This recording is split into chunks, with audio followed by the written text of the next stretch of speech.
Welcome to the Kratom Sobriety Podcast. This is episode 87, and my name is Chris. I am here tonight with Jacob. Hey, Jacob, how are you doing? I'm doing well, Chris. How are things for you? They're pretty good, especially because I got to interview the guest we had for tonight's episode. Her name's Libby, and it's a really interesting interview. She had a lot to say, and specifically, she used something called ibogaine, which you'll hear more about in the interview, to help get off kratom. So it was really interesting to talk to her. Yeah, I'm interested to hear her experience and how her recovery's gone since using it. She has experience getting off of other substances also. She has a really powerful story to tell. And one of the reasons I think a lot of people maybe haven't even heard of ibogaine is because it's currently not legal in the US. I know a lot of people have to go to other countries to even experience it. Yeah, that's right. I forgot about that. I think Mexico and Central America might be popular. I've heard Yeah, of Mexico being mentioned a lot. Yeah, Mexico is mentioned a lot from what I remember too. That's interesting because it brings us to our intro topic. Libby's story made me think of the more general topic of plant medicine, which is, I would say, somewhat controversial in the recovery community. And I just want to clarify, I'm going to speak a little bit broadly about recovery here for a minute because I've heard about plant medicine basically going back for probably more than a decade now in various recovery circles as I've gotten sober and relapsed and gone on my journey, which I won't talk about now, but more or less, it's interesting because it can be a bit of it's one of those things like medicated assisted treatment where it can be a bit of a lightning rod topic, but we're not afraid of those topics necessarily, so we'll talk about it a little bit, but I don't really have any personal experience with using plant medicine. I do have some experience with like psychedelic drugs, but I would say that's more recreational than medicine based, so I could see how it could be therapeutic, but I was not taking it for that. It's funny because when you suggested talking about psychedelics as maybe a topic or plant medicine as a topic for our intro, I immediately thought about kratom because I thought when I started using it, I was trying to treat my depression and I was using kratom and I thought it was just completely a safe plant to use to maybe treat my depression. So I immediately thought about kratom, and obviously kratom was not what I thought it was, and it's extremely addictive when used in the amounts I was using it in, and it was awful. But that's what it made me think about. But it sounds like a lot of these other, especially psychedelics like psilocybin or magic mushrooms, I've heard psilocybin referenced so many times in so many books as a treatment for so many things, including addiction. But I've heard it talked about being used with people who have terminal cancer and helping them overcome their fear of that. It sounds like it can be a really powerful medicine if used correctly. Yeah. I've also read some studies on the use of psilocybin terminal illness treatments and some very limited, I wouldn't even call them studies or more if they're just like one-off case reports from like a psychologist or someone that happened to observe someone using it for addiction, and interesting results and good results from what I've seen, but I'm no expert to be able to evaluate that vis-a-vis another treatment. But I have heard a lot of stories in the recovery community over the last decade or so. One of the more powerful ones was the host and founder of the Recovery Elevator podcast, which is an alcohol-focused podcast that I've mentioned on here before. Paul Churchill, he at some point early in the podcast's founding, he was really just feeling like he was going to relapse on alcohol. So he went and tried ayahuasca, and it was like life-changing for him. And he's maintained sobriety. I don't know if he's done it again. If he has, it might be like once, but it's not habitual drug where he's going back and using it day after day. And I've heard other people mention ayahuasca specifically and psilocybin, not too much mention of like more chemical. We're talking about plant medicine, but there's also the chemical based psychedelics, which I haven't necessarily heard as much about, but that's a topic for another day. Yeah, I was reading a little bit about it because I was curious about why it might be such a powerful, why those things might be such powerful tools, especially when combating addiction specifically. And I read one article and it brought up a really good point. It really clicked with me. A lot of recovery programs, I go to AA, that's just what I choose to go to, but a lot of recovery programs stress the spiritual aspect of recovery, not necessarily religious, but spiritual and some connection with a higher power. And a lot of these, like psilocybin, ayahuasca, ibogaine, Libby talks about something happening with ibogaine, as you'll hear in the interview. But a lot of these psychedelics will um, make you go on a spiritual journey when you use them. And one article I read just said that might be a connection to why it's so effective when combating addiction, is because they force these spiritual experiences that are often required in a lot of recovery programs. And I thought that was really interesting, the connection between the spiritual experience in psychedelics and the spiritual experience you come to have in a recovery program. Some people do. Yeah, that's really fascinating. I'll just mention that in my experience with using psychedelic drugs, I would say I'm not a religious person, maybe spiritual, but I definitely felt like a connection and a oneness to the world and of just peacefulness at one point during an experience or two. So I could see that happening for sure. Yeah, it's a really interesting and emerging field, and I'm excited to see where it ends up going. I do want to go back and touch on your point about kratom being a plant and many people coming into kratom addiction using it for a reason that you mentioned, or a reason like I did to substitute something that was supposedly more healthier and a plant-based alternative. So we were texting before we jumped on here, and that was one of the things I had mentioned too, is I have a hard time now separating the two, because there are some good plants in my opinion, and for me personally, this is going to probably be individualized based on your own preference and all that stuff. But for me, I would put kratom in the not a helpful plant or a plant I want to use or any sort of medicine. And right now in my life, I don't feel like I have a need for other types of plant medicine. But, if I did, maybe that would be something I'd explore, I don't know, in some way. And I think that's an important point, is that when you do use a lot of these psychedelics, especially to get off addiction, to treat certain things, I think a lot of times it's in a medical setting where you are told about the risks. You're told about, like Libby, for example, you'll hear her story, but there were risks with the use of ibogaine, and she was aware of those before she went into her experience. I don't think that's the case a lot of the time with kratom. I think there's just a big lack of information out there especially about the potential for addiction to kratom. Yeah, that's a big reason why resources like this podcast and meetings and the other things available now are so important, to continue to get the message out there about the potential harmful side effects and the potential for addiction that comes with kratom use. Yeah, this is a fascinating topic, and we could probably do a whole episode ourselves on this. But before we wrap up, I just want to mention a couple of things. One, this is not an endorsement or a suggestion to, in any way, shape, or form, use any of the substances we just mentioned. We're purely just having a discussion based on the experience that you're about to hear in the interview, and just broadening that topic to generally talk about plant medicine. So we're not gurus, not medical professionals, doctors. So please don't take any medical advice from us. Always talk to a professional, and don't take this as an endorsement to use plant medicine. You always have to make up your own mind about what you want to do with your recovery and what tools you want to ultimately employ to assist in that. I completely agree. And I think that's a good jumping off point into our interview with Libby. She has a really interesting story to tell about her kratom journey.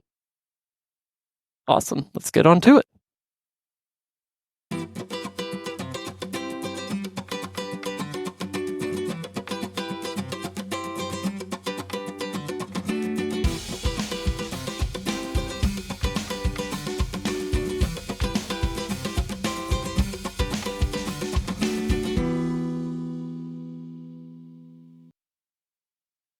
Hey everyone, welcome to the Kratom Sobriety Podcast.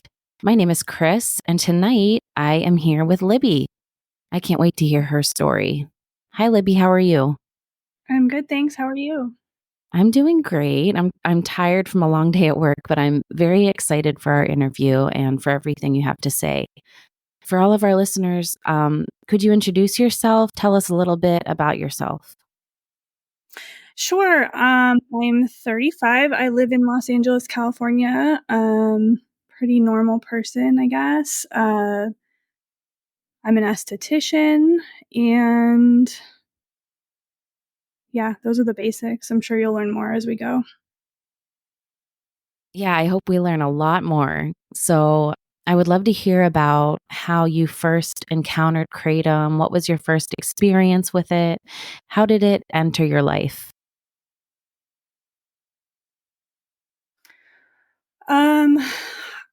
It was a really long time ago. I had just gotten sober from heroin, and I don't exactly remember, but I knew about it, and I had, like, come across it in, like, a head shop, and I remember the first time I used it and, like, brought me up immediately, cleaned my room, but also it was, like, very familiar, having been an opiate addict in the past, so, um, I think many people can relate to the feeling of, like, "Oh, like I'm onto something here," you know? Yeah, I completely relate.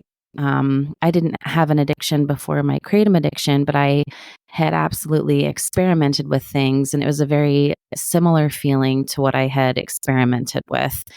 And I was like, so you said, I know that it's very common from what I've seen on the subreddit for people who have had a heroin addiction to use Kratom to help them withdraw from heroin or get off heroin. Is is that what happened with you, or were you already sober from the heroin when you started Kratom? Yeah, in 2011, I went to rehab for heroin, um, so it was probably, like, 2013 maybe, or 20 that was probably 2013 or 2012 that I first tried Kratom. Okay, so it was a couple years later. And what was your first experience like? Can you describe it in more detail? Do you remember how much you used, where you were? I have no like, I don't remember. I mean, I got it from it was a head shop. I think it was in a tablet form, and it wasn't like I was off to the races at that point, but it was, like, the introduction, like, the seed was planted at that point. I continued to spiral into other forms of addiction with, like, drinking and, um, benzodiazepine use and, like, everything else pretty much until, like, 2019 when I got sober again. But at some point, kratom became, like, a really big part of my life. I had been living in Orange County, and I moved home to Colorado, and I was starting to, like, order kilos of it from Thailand. I don't know how I found these vendors, but they were like straight farmers, because it was cheaper to buy the kilos. And I was using kratom like every morning and every night, but nothing in excess of that. I was also using other things. So it was like a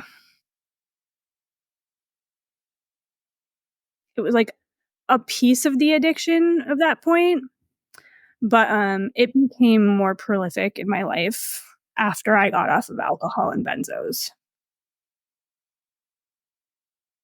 Well, that's interesting. So, did the Kratom use start before the alcohol and the benzos? Yeah, so it was just like a part of that. Like I was in a usage cycle where I was using kratom in the morning to get going, and then, alcohol kind of throughout the day, and kratom in the evening to like help me come down. And yeah, definitely like a poly substance addict for sure. Um Yeah, and then I got sober again in 2019. I got, like, completely sober. I went back to rehab, and I got off of everything, and then it wasn't until, like, probably like 3 years ago now that I relapsed just on Kratom again.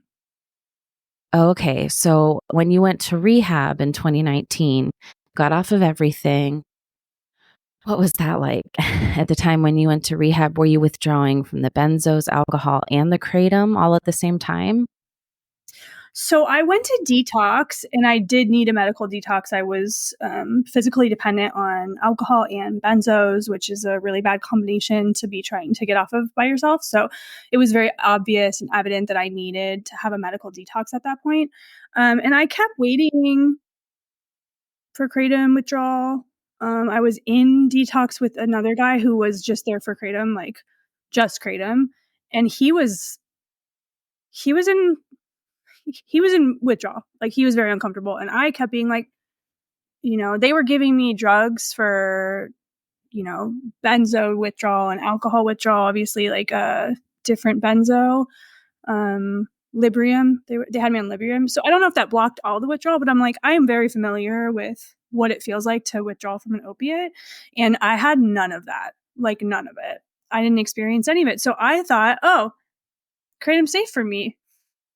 Like, it's a freebie for me. I didn't go right back to it immediately, but in the back of my head, I was like, I don't get addicted to kratom, or I don't get dependent on it, or I don't experience withdrawal from it. And I thought, like, all of the advocates were like, I was on that side of things, like, it's a great plant, and it has its benefits. But yeah, anyway, that didn't end up being the capital T truth for me, though. I'm surprised. I mean, maybe this is just naive of me, but I'm surprised that in 2019, there was someone in rehab for kratom. I felt when I went to rehab last year in 2023 that there were still even some of the nurses hadn't heard of kratom. A lot of the other patients hadn't. I had to explain it to a lot of people. So all the way back in 2019, that's interesting to me that that it was a problem. Definitely not in 2012 or whatever year, 2013. I had no idea, none. So when you started using kratom, did you know that it was potentially addictive? Yeah, I mean, I think a lot of people didn't know. It was like kind of a whisper. People were like, you can get addicted to it, and I was like, I've been addicted to heroin. You can't get, like, I had an ego. It was an ego thing. I was like, not me. Yeah, I didn't either. It's interesting how that works. Right. You'd been through the trenches already. This was just kratom, quote unquote, just kratom. Okay, so you went to rehab 2019, got off everything. And then what happened after that? What happened next? I spent like 2.5 years sober, like sober in AA, really active. And at some point, like, it wasn't like a low moment. There was nothing bad going on. I was just kind of like bored. I wanted to feel something, and I was like, I thought it was safe for me. I was like, I've experienced this before. It's a good friend of mine. So I went into the head shop and picked some up. That's interesting. So you were using, before you went through rehab in 2019, you were using kratom along with the benzos and drinking. So I wonder, any of the negative consequences or side effects you were having, were you relating those more to the benzos and alcohol and not so much to the kratom? Did you think that maybe the kratom wasn't related to any of the negative side effects you were experiencing? I'm not one. I've been really lucky, and I didn't have a ton of negative consequences.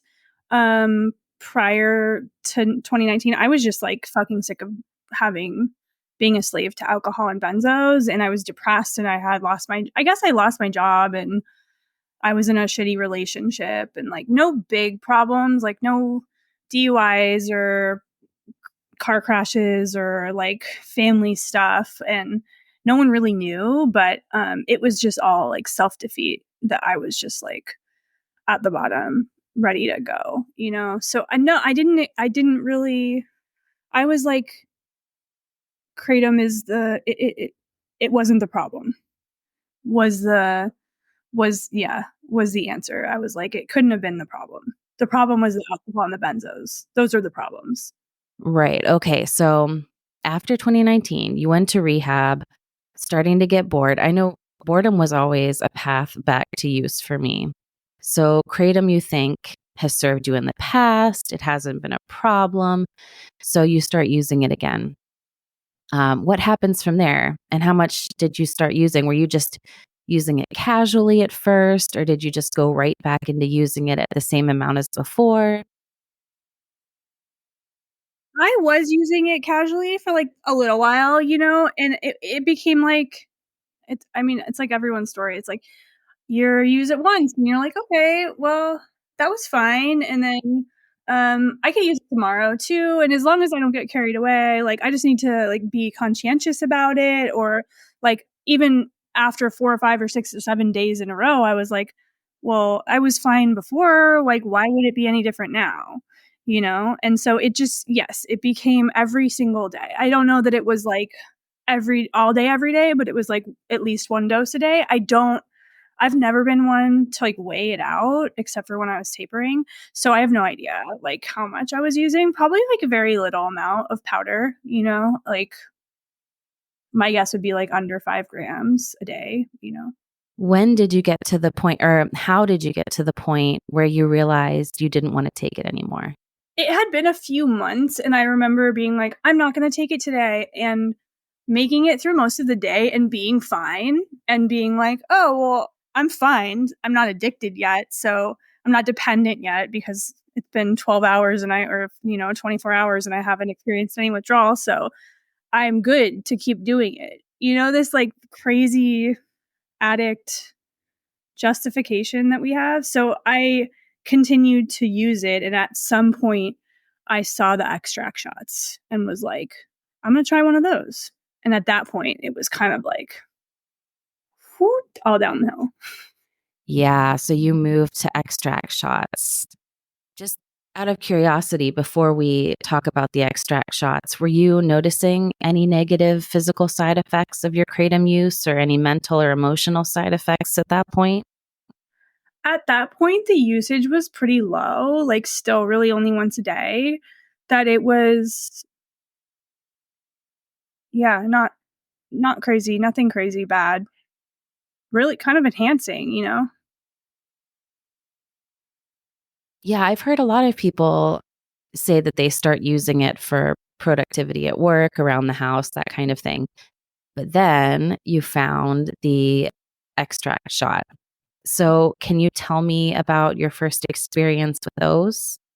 I remember taking the smallest little itty bitty sip of the extract shot and feeling like great, like almost immediately, and being like, oh wow, like these are strong. Like, no, it doesn't even say on the bottle how many doses there are in that, but it seemed to me that there would like be like 10, 10 in that tiny bottle that's like a quarter of an ounce of a, liquid. Uh, and I remember doing more after that, like a few hours later, and kind of just keeping it going. And at that point, it was like no longer just like a once a day thing. It became like throughout the day, little sips all day long of these extract shots. Yeah. Yeah, that was when the really significant problem started for me. I started with the capsules and powder. I mean, I did have a problem with those, but when I took those, I had to wait for the effects to kick in. But when I tried those kava kratom shots, I was up to 16 of those by the end of my use. When I tried those and I felt it almost immediately, that instant gratification that some addicts really, like me, really get hooked on, I was just off to the races right away. So, and that just, yeah, it was a totally different beast for me. So you started using the extract shot throughout the day. At what point did you start to think like this might be becoming an issue for me? I knew pretty quickly. I knew pretty quickly that there was no going back to powder.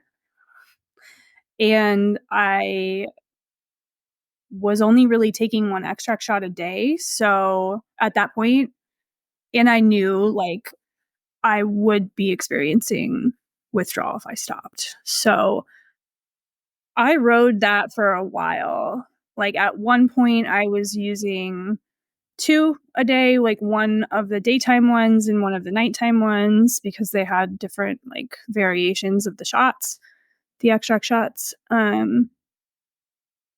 Yeah. And at that point, I was like, I knew I was going to have to create like a quit date and go through the withdrawal. So you had done this before. You had gone through withdrawal with a few different substances. So you kind of knew what to expect. Why did you decide? So you said you decided to taper. Why did you decide tapering versus cold turkey with the kratom? So I did try cold turkey. I waited for my partner to go out of town. We lived together and he had no idea yet about my kratom use at all. And he went out of town for a week and I was like, okay, perfect. Like I have this week to do it. And I, got everything I needed. I got the vitamin C, the liposomal vitamin C. I got all the supplements and the DLPA and all the things. And I set out and tried to go cold turkey. And I got about 36 hours in and it was horrendous. Can you tell me more about that? I'm sure I can relate. When I tried cold turkey, it was absolutely awful. But what kind of symptoms were you experiencing? I was experiencing sweating, anxiety, like this brain torture spin thing that I don't know how to characterize. Like the heart palpitations and just being really irritable and like really uncomfortable and just wanting to be home. Like I'm nodding vigorously because I definitely relate to those. So I woke up, I didn't take any kratom, but I went all the way through until the next morning and then until like 3:00 the next day. At that point, I was like, I was broken down and I was like, this is impossible. Like, my brain was talking to me, the cravings were talking to me. I knew I could make it stop. And I was like, I had one person that knew what I was going through. And she was kind of like, hey, I love you and I want to support you, but I cannot be your only support. Like, you cannot just dump this all on me. And I heard that and I was like, having a really honest moment with myself, which like some people might look at as like giving up. But at that point, I was like, no, there's got to be an easier way to do this. Like I can go back to powder, I can taper, I can tell my partner, I can get the support, I can do this. Like there's a better way to do this. And so that's what I did. I took like 7 grams, which I mean, I was taking like 2 extract shots. So like a lot more than that, but I took like 7 grams of powder and I felt better. I wasn't like fantastic, but I was like, okay, I got to a point where I was like, I can do this. And I waited for my partner to get home and I sat him down and I was like, hey, this is what's been going on. Here's my plan. I need support. And I started really diligently like weighing out all of my doses, putting them in a baggie for the day and keeping track of exactly how much I was taking in about like 4 or 5 days. Every 4 or 5 days, I would go down by like 1/4 of a gram. I was like, I don't care if this takes 6 months. I never want to experience what I just experienced because I mean, I think it was worse than heroin. Yeah, I've heard that from a few people on the subreddit who had struggled with a heroin addiction and then were shocked with how bad the kratom withdrawal was. And I completely relate to your experience with cold turkey because I felt like my withdrawal, I tried to do it by myself before I went to rehab a couple times and I just couldn't handle it. I literally felt like I couldn't last another second. And then, of course, I would start using again. I didn't go to rehab for a couple months after that, but yeah, I couldn't do it the cold turkey the first couple of times. So I'm just curious, when you told your partner about the kratom and the extract shot, did your partner know what kratom was? No, I had to tell him. Yeah, he's a very like normal person who doesn't do drugs or alcohol, so he had no idea. It sounds like he was supportive of your tapering plan. Totally. Yeah. Super supportive. Did you tell your family? Sorry if this is too personal. I'm just curious. No, I didn't tell my family at all. So you had said that you had been involved with AA a previous time you got sober. I don't know if you were involved with NA during one period of your sobriety. Were you still doing AA or any kind of program while you were using kratom? No, I kind of stopped going to meetings. Yeah, probably right around the time I picked up kratom. I don't know exactly when it was, but yeah, it's not like me to show up to meetings using anything. So I know I wasn't going to meetings like on kratom. Right, makes sense. Okay. So you start to taper. And how did that go? How was tapering? Were you still experiencing withdrawal symptoms during the taper? I mean, I'd get some like weirdness for like a little, very slight discomfort, but nothing crazy, like nothing I couldn't handle. Honestly, the tapering process was like pretty good. I got down pretty far, and I want to say like 3 grams or something. And I honestly like couldn't tell you what happened. I just know at some point I gave up on the taper, or maybe I had a bad day and was like, fuck it. I'm going to take more. I don't know, but it became unsustainable. I mean, it was a really long taper. I think I made it till like that was February. It was like the end of February of 2023. And then by like this time August or something, I was like back to eyeballing it, pouring it into a cup, like not measuring at all. And at some point I picked up extract shots again and was this kind of like using both powder and extract shots. Okay, so the taper was working, but something happened. I completely understand. I did that many, many times. I would have the best of plans laid out and something would happen and I would just go back to using. And then you were back to using the extract shots again. I was using one extract shot a day, so I was trying my best to keep it down. But also the other thing that happened is like once the taper went out the window, I had knowledge of ibogaine since was like a heroin addict. So I was like starting to research pretty heavily on whether or not you could use ibogaine to treat kratom withdrawal too, and I found out indeed you can. So at that point I started doing like all the research that I could, because like I was like, I have to find a solution because the taper isn't working anymore and I'm not like, so what's next? And that was my next solution, because I was not going to go back to rehab. Right. Yeah. So rehab was out for you. You had tried cold turkey, you had tried tapering. And I was so excited to talk to you specifically because I just recently heard about ibogaine. Ibogaine, some famous person, I forget who he was interviewed, and I had never heard of ibogaine before. And this person said that they went to a medical treatment facility. I think it was in Mexico, but they wanted to get off of heroin, and they had had a problem with heroin for a long, long time. They never thought that they'd be able to get off of it. And then they went to this place and they were treated with ibogaine. And the person that was interviewed said that their addiction basically was completely removed. It was fascinating to me, and I had never heard of this before. So I am so curious to hear what your experience was like, how you found somewhere to go, just everything. I'd like to hear about the whole process. And for those of you who are listening who don't know what ibogaine is, it's a psychedelic. Is that what it technically is? Technically not a psychedelic. It does get often like clumped into that category. I'm gonna butcher this word, but it's an onoretic, or which means a dream inducer.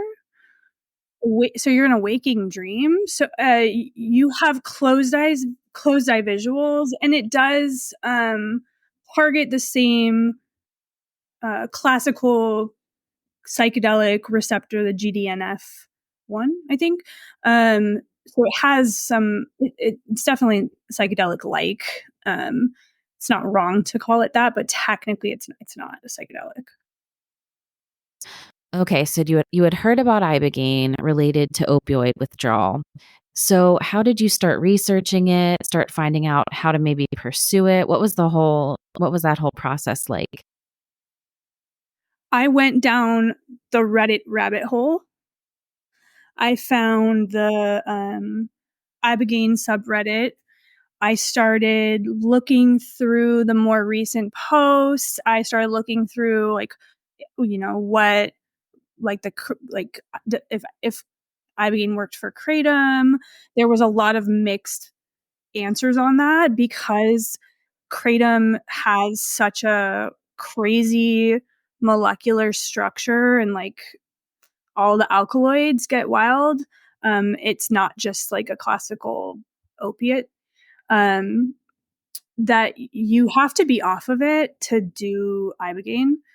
Um, I was also on Wellbutrin, how to get off of that. So I did all this research, but what ultimately I did was I got a hold of the moderator on the ibogaine subreddit because they won't give out information on clinics right in the Reddit, so you have to get like DM them. And I told her what I was dealing with, and she gave me like the name of 3 clinics that she was like, don't go to X, Y, and Z. These are ones that people just want to make money, and they're just pushing people through, and no one's really thrilled about their ethics. And these are the ones that I trust and I know, and they have really great like kratom knowledge. And so that was Oh, she specifically recommended places for kratom. yes. Yes. But I also I did Google searches, and I mean every day I was calling clinics and there's the ibogaine subreddit is really incredible, and they give you like questions to ask providers to like weed out the bullshit.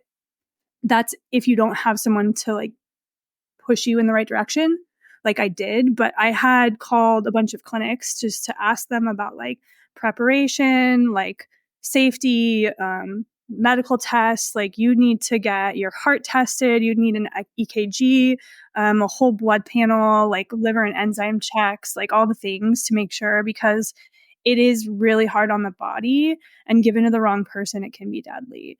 I mean, I think like 18 people since 2008 have died of ibogaine, which if you think about that compared to like fentanyl deaths, it's absolutely nothing.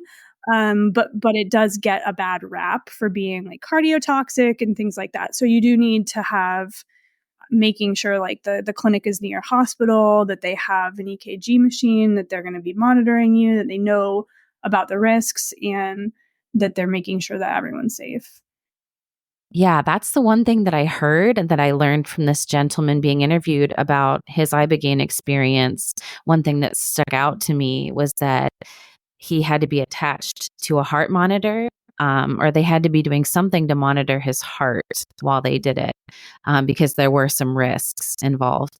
So, what was the actual experience like? It sounds like there was a lot of prep involved. You had to get a lot of tests done, make sure you were in pretty good physical shape before you went. So then what did the actual experience look like?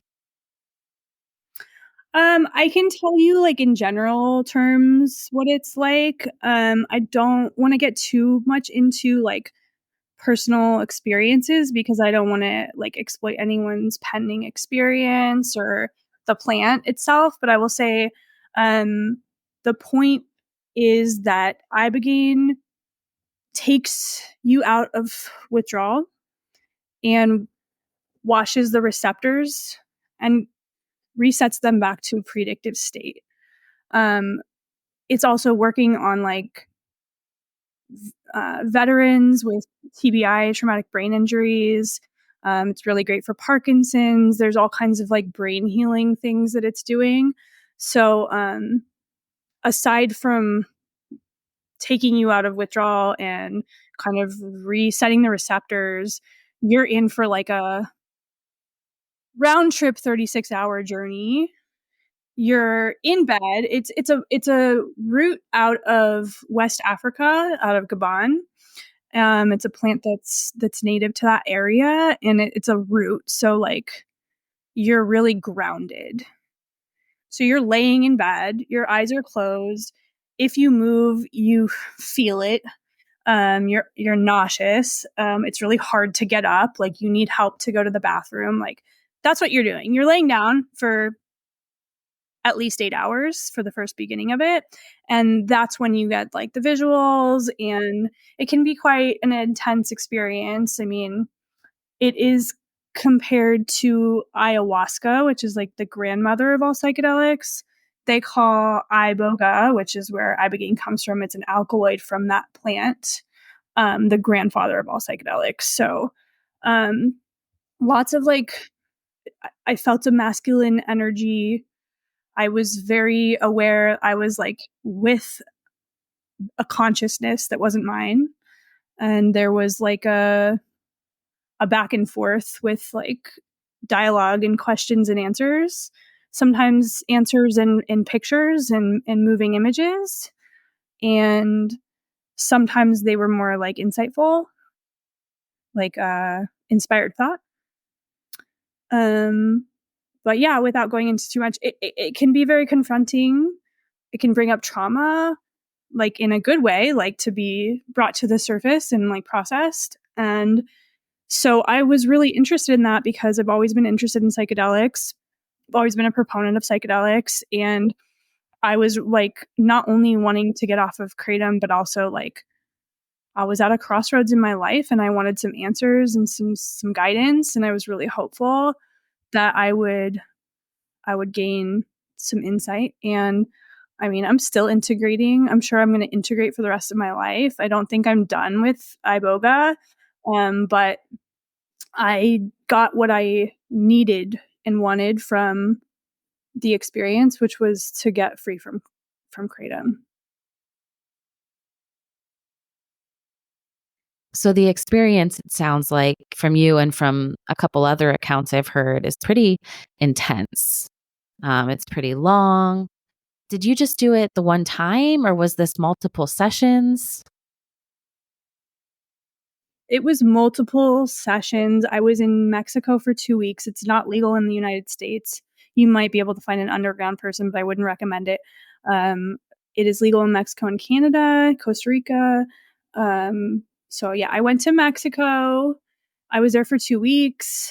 They did an intro dose, which is supposed to be like a quarter of the big flood dose, and that was very intense. I think more intense than anyone expected it to be. And that's why they do that, because they don't know how it's going to affect anybody. Like there's really no rules with ibogaine.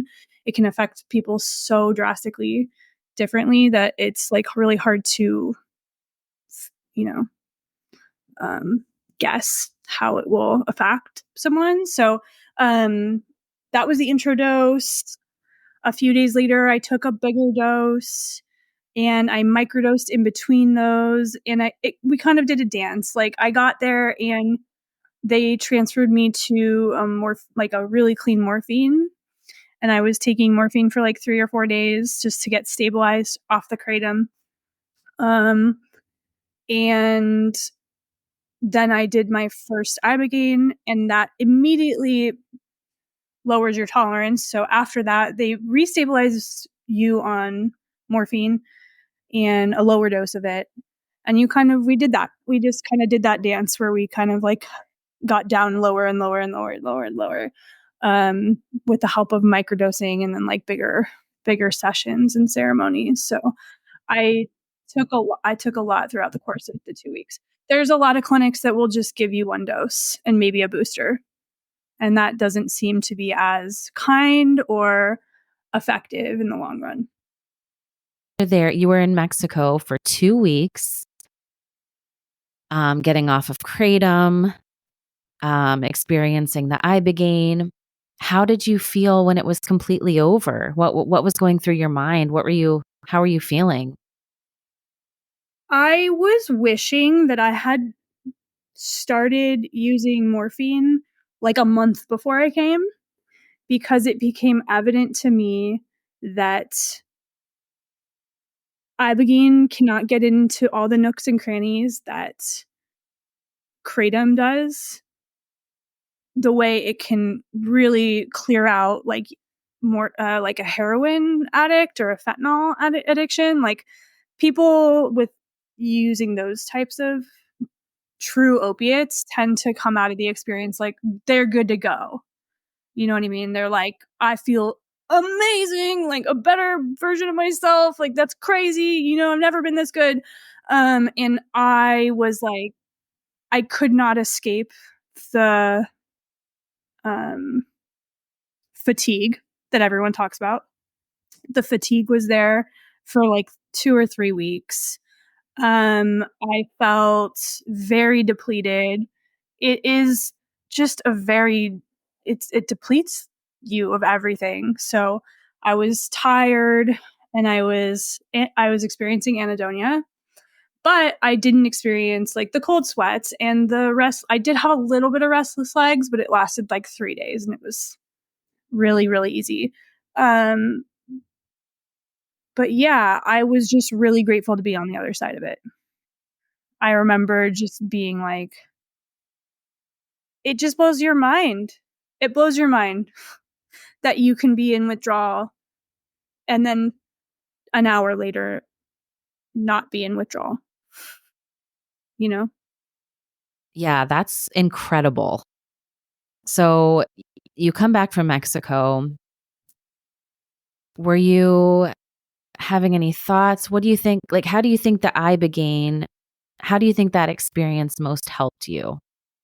So the thing about ibogaine is that it metabolizes into the metabolite is called noribogaine, and that stays in your system for like 3 to 6 months afterwards.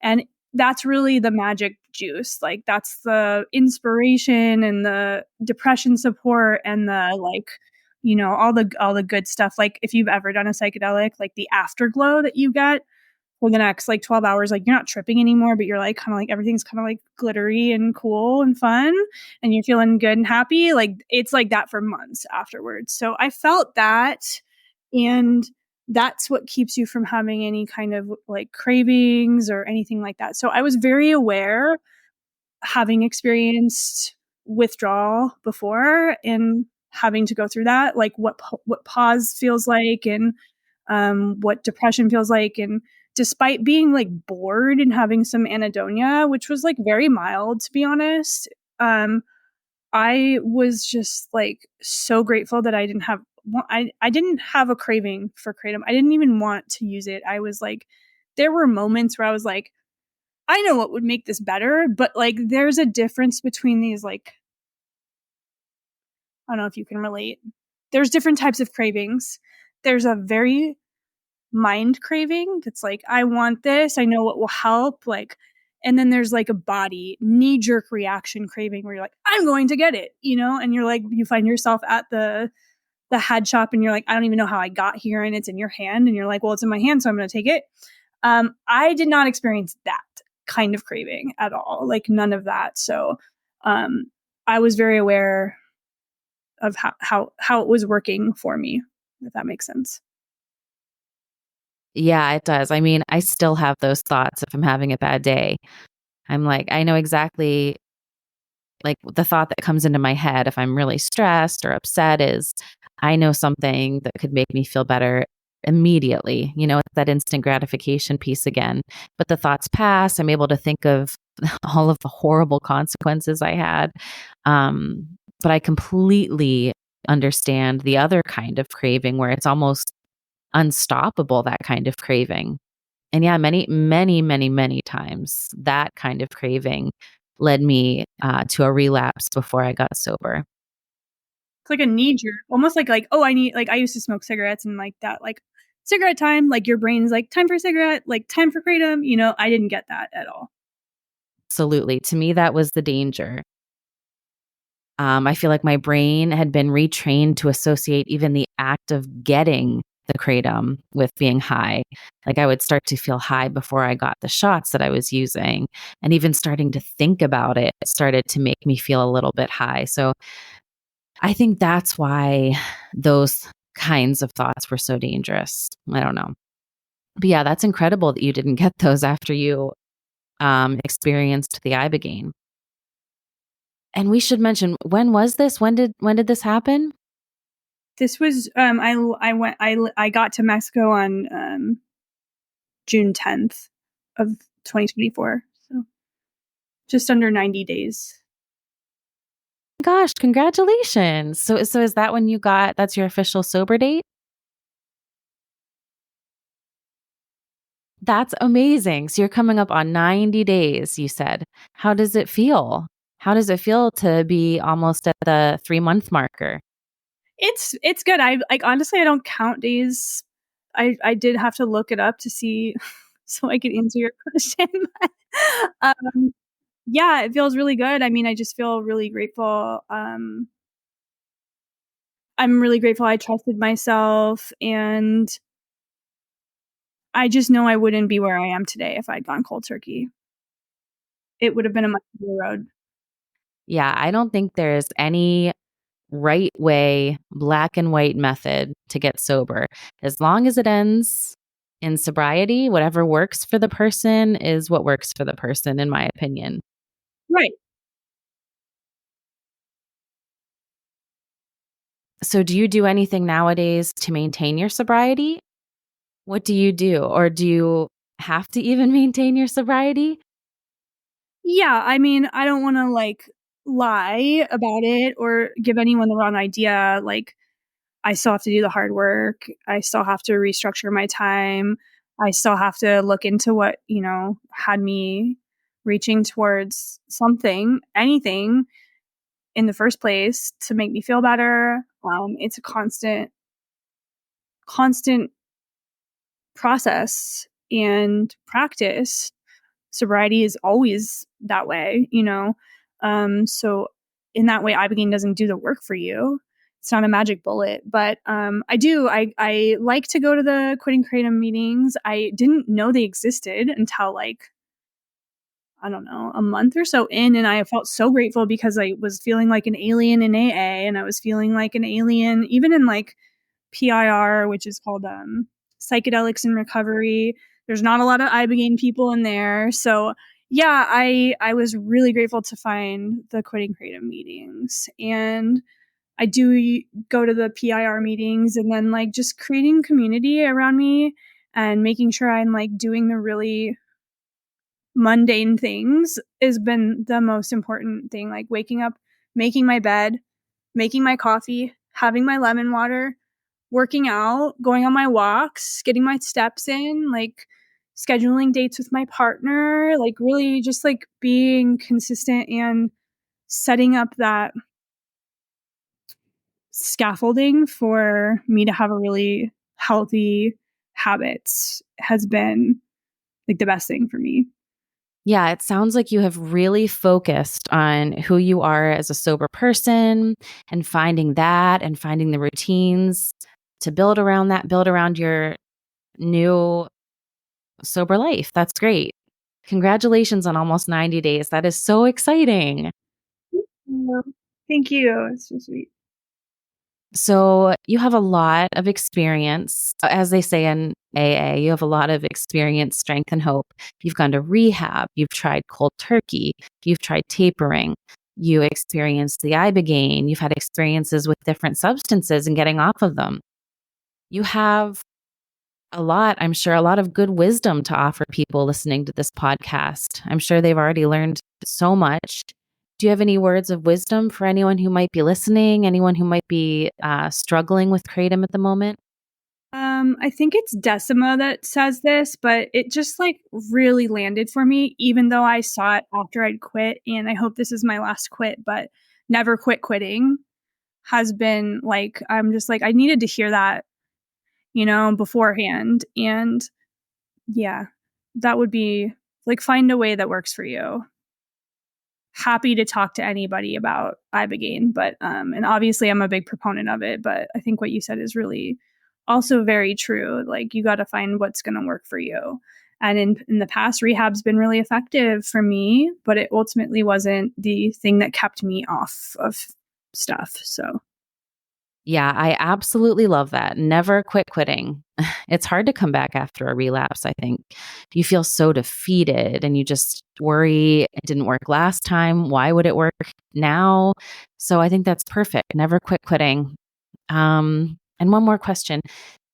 Is there anything that you wanted me to ask or that you were hoping I would ask or anything you wanted to say or talk about that we didn't get to? I guess like the things that I gained after quitting that came back that I think are really important to discuss, like um my libido came back, which was just, like, dead, and everyone talks about the music thing, but it's just so true. Like, I'm one of those people that gets like goosebumps from music, and that went away. I was listening to podcasts, which was great, but I realized like right before I went to Mexico, I went to like an open mic night, and I was like, I've been neglecting music and I don't know why. And then it wasn't until I got off of Kratom and I listened to the podcast and I was like, oh, because it doesn't hit the same. It doesn't hit the same. And now that I'm not on Kratom anymore, it's so powerful. And yeah, it's crazy, but that's so weird, right? I wonder what that's about. So weird. I hear that all the time. And I completely agree. Music's like one of my favorite things. It's one of my favorite hobbies. And when I was using, I didn't listen to it at all. And I've really thought about it. And I think it's because for me, at least, Kratom was just so soul sucking. Like, I just feel like it took a part of my soul, and music is what speaks to my soul. So there was no reason to listen to it anymore when I was using. So it's very interesting you said that. I think a lot of people will relate to that. Yeah, I had such an interesting experience with Kratom because like I felt like it really did enhance my life. Like in the moment, I was like, this makes me feel good. I feel energized. I'm motivated to do the things. I wouldn't do them if I wasn't on Kratom. Like, I hear a lot of people that were like, I just felt like shit all the time, but I'm like, I didn't. I felt good and high, and like I think the plant has benefit, but then at the same time, it's like we should be informed of what it can do, and there's just such a lack of information and education on like the truth about the plant that Yeah, people should know what they're walking into with Kratom, and especially with the shots and just everything. It would be nice for people to at least be aware of the dangers and about what they're putting into their body and potentially getting addicted to. It can be life altering. they're so serious. Like I one of the podcast episodes is talking about like how the powder and like metroidine in general is like a partial agonist, but the stuff in is the 7 hydroxy metroidine is like a full agonist. Like, I think it was like 13 times more potent than morphine or something like that. It's like no one knows that when they pick it up at the this shop or whatever. Like, nope, it's not. Who would take it if they knew that? Well, Libby, it has been wonderful interviewing you and getting to know you. I loved hearing your story. I really think listeners are going to learn so much from your experience, and it's just been a pleasure. Is there anything else you'd like to say? I do want to say I have an email in case anyone has questions about ibogaine. I'd really like to help anyone. I think it's like an incredible tool for this, and the email is just libbyquitkratom@gmail.com. I think that's a great note to leave on. Thank you for listening, everybody. This is Libby. I am Chris, and this is the Kratom Sobriety Podcast. Thanks for listening.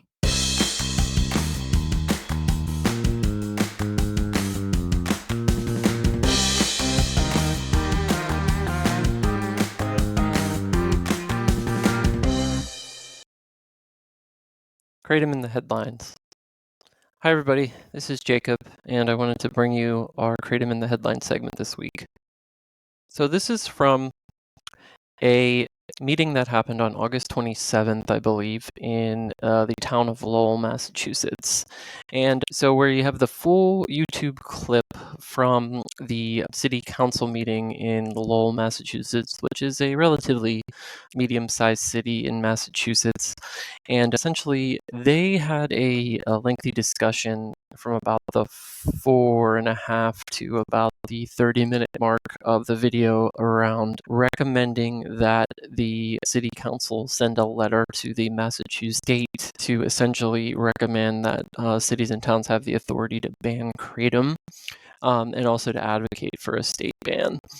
So didn't get too much attention. I think there was some Twitter activity maybe. I'm not on Twitter anymore and don't really follow anything on there, but I heard there was some Twitter activity and saw some discussions in some other online forums about this, but it didn't get too many headlines. But essentially, the City Council of Lowell, Massachusetts, which is a older industrial city on the north of Boston, essentially, they voted to send a recommendation to their delegate of the state body, so the governing body of the state of Massachusetts.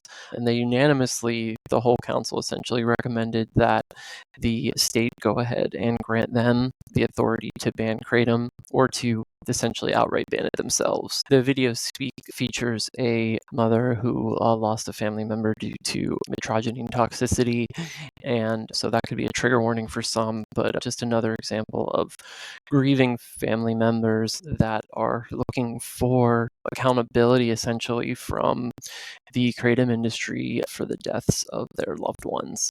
Depending on how you see that issue, you may be for or against the ban. Reminder, the podcast is neither for nor against banning kratom. We're essentially of the opinion that a regulation or a framing of regulations similar to maybe something like marijuana, for example, would be better than an outright ban, as bans typically harm addicts, and prohibition just hasn't unfortunately worked. It's been tried a lot and it just hasn't had the effective results that people would have hoped. In any event, I wanted to just highlight this as it didn't get a lot of attention, but it seems like there's been a couple other towns in Massachusetts that have held hearings and or looked to restrict the sales of kratom within their local jurisdiction. And this is just yet another example of families being impacted at the local level and looking to their local elected officials where maybe they feel the federal and or state officials are failing to regulate a substance that has unfortunately caused some misery and some death in our community. And that's just the reality with kratom. It does help some, as some of the advocates have proposed, and potentially people in pain and whatnot, but it does have the potential for dependence and addiction, which if you're listening to this podcast, you probably unfortunately know all about. So that's kratom in the headlines for this week. Keep it kratom free.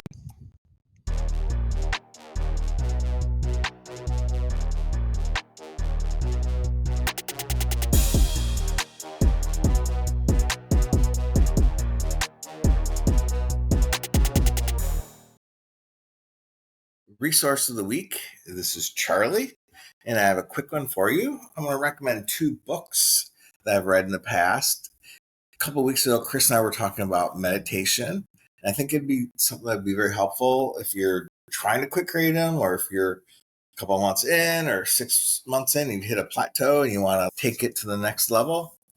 And full disclosure, I'm not meditating right now, but I would like to get back into the practice. When I read these books, they really kickstarted me into doing this on a daily basis over a sustained amount of time. And I found that it was helpful. So the first book is called Wherever You Go, There You Are, Mindfulness Meditation in Everyday Life. And it's by Jon Kabat-Zinn. And at the time, I thought it was very practical. It talked about integrating meditation into your everyday life and routines. One line that popped up when I was looking back at this book was, quote, "Through meditation, Walden Pond can be found in our breath," unquote, on page 24.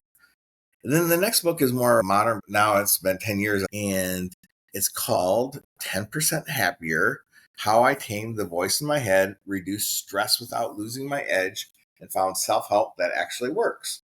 A True Story, by Dan Harris, who is an anchor, former anchor of a major television network. And I was a little skeptical about the book itself. I had the stereotype that it might be stuffy, but I actually found it very accessible and down to earth and well-written book for the modern world. And he kind of, in the title there, if you're sick of the self-help industrial complex, which this podcast might be part of actually, but if you've hit some dead ends with some of the other, trying other programs or listening to certain gurus, this was actually a way to make meditation possible and understandable without a bunch of headache. Let's see. Oh, and one line in the review about the book, quote, "Intellect and skepticism meet reality and transformation," unquote. So give these books a try, and I'll put links in the show notes so that you can find them easily. And until next week, keep it kratom free.